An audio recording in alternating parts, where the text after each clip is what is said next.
आज तुम्हाला मी एक अत्यंत प्रभावी असा मंत्र सांगत आहे. तो मंत्र आहे महालक्ष्मी मातेचा.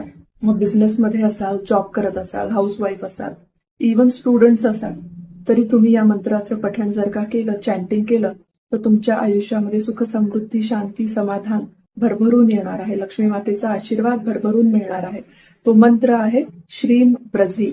108 वेळा म्हणा, 108 च्या पटीमध्ये जास्तीत जास्त म्हणा. तुम्हाला अनुभव लगेचच यायला लागतील. तुम्ही आज जर का ऍटलिस्ट 108च्या 5 माळा जर केल्या, तर तुम्हाला बघा कुठून ना कुठून तरी अनपेक्षित ठिकाणावरून पैसे तुमच्यापर्यंत येत आहेत हे जाणवेल. करून बघा आणि नक्की कमेंट करून मला सांगा की तुम्ही हे चॅन्ट केल्यावर तुम्हाला कसे अनुभव आलेले आहेत. मला जेव्हा मी पहिल्यांदा हा चॅन्ट केला होता, तेव्हा मला अगदी चमत्कारिक रिझल्ट मिळाले होते आणि ते रिझल्ट्स मी तुमच्यासोबत पुढच्या एका व्हिडिओमध्ये नक्की शेअर करेल. तोपर्यंत माझ्या चॅनलला, माझ्या या व्हिडिओ ब्लॉग्सला बघत राहा आणि लाईक करा, शेअर करा. मी फक्त आणि फक्त तुमच्या चांगल्यासाठी ज्या गोष्टी आहेत आणि सोप्या आणि साध्या आहेत त्या तुमच्यापर्यंत पोहोचवण्याचा प्रयत्न